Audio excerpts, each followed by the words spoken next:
မင်္ဂလာပါသားသားမိမိတို့ရေကျွန်တော်တို့ရဲ့ပုံမြင်ဥယျာဉ်လေးကနေကြိုးဆိုလိုက်ပါတယ်ဟိုးရှိရှိတုံးပါပေါ့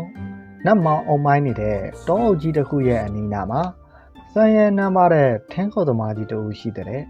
သူ့မှာဟန်ဆယ်နဲ့ဂရက်တဲလို့ခေါ်တဲ့သားနဲ့သမီး2ယောက်ရဲ့ပြီးတော့မိတွေရဲ့ရှိကြတာပေါ့ထိုခေတ်ခါကအစားအစာတွေကအရန်ရှားပါလုံးလို့အိမ်ကမျိုးပေါ်ကြောင်ထဲမှာလည်းစားစရာဆိုတာမရှိတလောက်ပါပဲဖိတ်ကြည့်ရတာအရန်ပင်ပန်းနေပုံပဲနော်ငါတို့တွေပါမုံမစားတာလဲ2ရက်ရှိပြီလို့ဂရက်တဲကဝမ်းနဲ့စာနဲ့ပြောရှာပါတယ်အကိုပြစ်သူဟန်ဆယ်ကတော့မစိုးရိမ်ပါနဲ့ညီမလေးရဲ့အကိုတခုခုစဉ်းစားပေးပါမယ်ငါတို့တွေအမြဲတမ်းတယောက်ကိုတယောက်ဖေးမကူညီကြမှာမဟုတ်လားလို့အားပေးရှာတာပေါ့တညမှာတော့ကလေးတွေအိပ်ပျော်နေပြီအထင်နဲ့လူကြီးတွေတိုင်ပင်နေတဲ့ကြောက်စရာကောင်းတဲ့စကားသံတွေကိုသူတို့ကြားလိုက်ရပါတယ်ဒီကလေးတွေကိုတို့တွေဆက်မကြွေးနိုင်တော့ဘူးနက်ပြန်ကြရင်သူတို့ကိုတောနက်ထဲခေါ်သွားပြီးအဲ့ဒီမှာပဲထားခဲ့ကြရအောင်လို့မိရွေးဖြစ်သူကပြောလိုက်ပါတယ်ဒါပေမဲ့သူတို့ကငါသားသမီးတွေလေကွာငါဘယ်လိုလုပ်ပြီးတော့ထားခဲ့ရမှာလဲထင်းခုတ်သမားကြီးကစိတ်မကောင်းစွာနဲ့ပြန်ပြောပေမဲ့မိတွေးကတော့ရှင်ကဒိုအားလုံးငတ်သေးတာကိုမြင်ကျင်လို့လားလို့ဆိုပြီးဇို့အတင်းပြောဆိုပါတော့တယ်ရက်တဲလေးငိုနေတာကိုမြင်တော့ဟန်ဆယ်ကငိုနဲ့ညီမလေးအကိုမှအကြံရှိတယ်လို့တိုးတိုးလေးနှင့်သိမ့်လိုက်တယ်နောက်တနေ့မနက်စောစောမှာပဲဟန်ဆယ်ကအိမ်အပြင်ကိုခိုးထွက်ပြီးတောက်ပတဲ့ကြောက်ခဲဖြူလေးတွေကိုသူ့အိတ်ကတ်ထဲအပြည့်ထည့်ထားလိုက်တယ်ကဲကလေးတို့တောထဲမှာလမ်းလျှောက်ထွက်သွားကြရအောင်တောထဲကိုလျှောက်သွားရင်းနဲ့ဟန်ဆယ်ကကြောက်ခဲလေးတွေကိုတလုံးချင်းစီခိုးပြီးခြံထားခဲ့တာပေါ့ညရောက်တော့လူကြီးတွေကကလေးတွေကိုမီးပုံနာမှာထားခဲ့ပြီးဒီမှာပဲစောင့်နေကြနော်ခဏနေပြန်လာခေါ်မယ်လို့ပြောပြီးထွက်သွားကြပါတယ်ဒါပေမဲ့သူတို့ဘယ်တော့မှပြန်မလာခဲ့ပါဘူး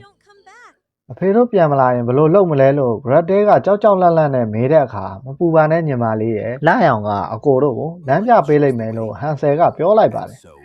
်တကယ်လဲဟန်ဆယ်ခြံထားခဲ့တဲ့ကြောက်ခဲဖြူလေးတွေဟာလာဟောင်အောက်မှာကျဲပွင့်လေးတွေလိုတောက်ပနေပြီးသူတို့ကိုအိမ်ပြန်ရောက်အောင်လမ်းပြပေးခဲ့တာပါဒါကိုမြင်တော့မိရွေးဖြစ်သူဟာအယမ်းကိုဒေါသထွက်သွားပါတယ်ရက်အနှဲငယ်အကြာမှာတော့သူတို့ကိုတောထဲကိုထပ်ခေါ်သွားပြန်ပါတယ်ဒီတစ်ခါမှာတော့ဟန်ဆယ်ဟာကြောက်ခဲတွေကိုကောက်ဖို့အချိန်မရလိုက်ပါဘူးဒါကြောင့်သူ့မှာပါတဲ့ပါမုံအပိုင်းအစလေးတွေကိုပဲလမ်းမှာတစားချင်းခြံထားခဲ့ရပါတယ်ဒီပါမုံအစလေးတွေကအလုပ်ဖြစ်ပါမလားဖြစ်ရမှာပေါ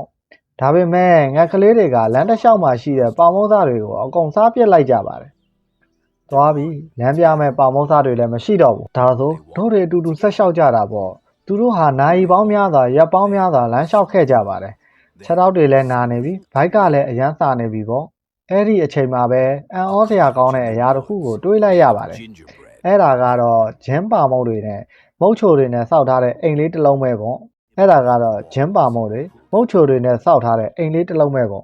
တကယ်အိမ်ကြီးပဲတို့တွေကတော့မုံတွေအများကြီးစားရတော့မယ်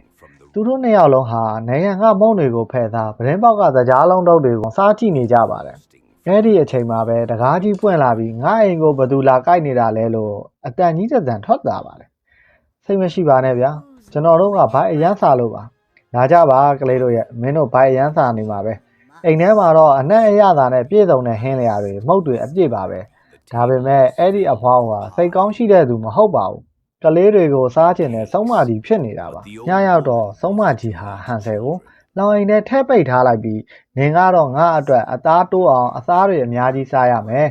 ပြီးတော့ကောင်းပါလေနင်ကတော့ရေခတ်ထင်းခွေထမင်းချက်ရမယ်လို့အမိန့်ပေးလိုက်ပါတယ်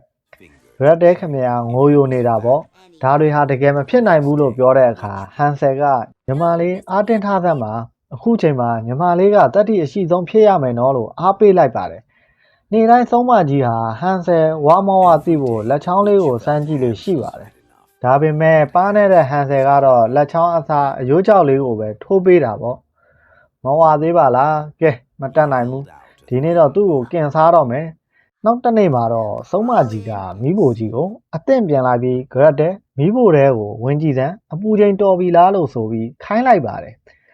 သမီးကမဝင်တတ်ဘူးဘလို့ဝင်ရမလဲဆိုတာပြပေးပါလားအမလေးဒီလောက်နှောင်းအားတဲ့ကောင်မလေးဒီလိုဝင်ရတာဟဲ့ဒီလိုဝင်ရတာသုံးမကြီးကမီးဝိုတဲကိုငုံကြည့်လိုက်တဲ့အချိန်မှာပဲဂရက်တဲဟာသူ့ကိုမီးဝိုတဲတွန်းပို့လိုက်ပြီးတကားကိုဝုန်းကနေပိတ်ပစ်လိုက်ပါတော့တယ်ညီမလေးလုံနိုင်ခဲ့ပြီတို့တွေအတူတူလုံနိုင်ခဲ့တာပါသုံးမကြီးရဲ့အိမ်ထဲမှာတော့ရွှေငွေရတနာတွေပလဲတွေအများကြီးရှိနေပါတယ်တို့တွေဘယ်တော့မှငတ်တော့မှမဟုတ်တော့ဘူးကဲ အိမ်ပြန်ကြသို့ဒီတစ်ခါမှာတော့တောအုပ်ကြီးဟာအရင်လုံးကြောက်ဖို့မကောင်းတော့ပါဘူးနောက်ဆုံးမှာတော့သူတို့အိမ်ကိုပြန်ရောက်သွားကြပါတယ်ဒေါ်လေးဖြစ်သူကတော့အိမ်မှာမရှိတော့ပါဘူးထင်းခုတ်သမားကြီးဟာတားတဲ့သမီးကိုမြင်လိုက်ရတော့မျက်ရည်တွေဝဲပြီးပြေးဖက်ပါတော့တယ်အဖေဟာတကယ်တောင်းပန်ပါတယ်ကလေးတို့ရဲ့အဖေဟာအရန်ကိုစိတ်ပျော့ညံ့ခဲ့ပါတယ်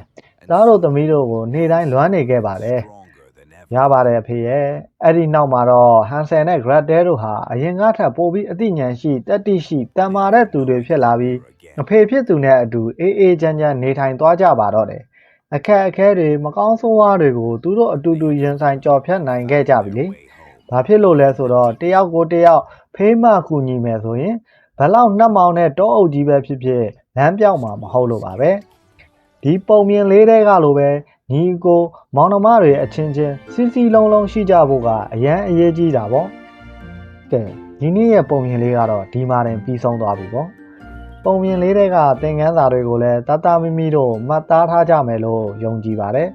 ကျွန်တော်တို့ရဲ့ပုံမြင်ဥယျာဉ်လေးထဲမှာနောက်ထပ်ဘယ်လိုပုံမြင်သစ်လေးတွေပွင့်အောင်မလဲဆိုတာသိချင်ရင်တော့ channel လေးကို subscribe လုပ်ထားဖို့နဲ့ bell လေးကိုနှိပ်ထားဖို့မမေ့ပါနဲ့ဦးနော်အားလုံးပဲပျော်ရွှင်စရာကောင်းတဲ့နေ့လေးတစ်နေ့ဖြစ်ပါစေနောက်ထပ်ပုံမြင်အသစ်လေးတွေမှာပြန်တွေ့ကြပါမယ်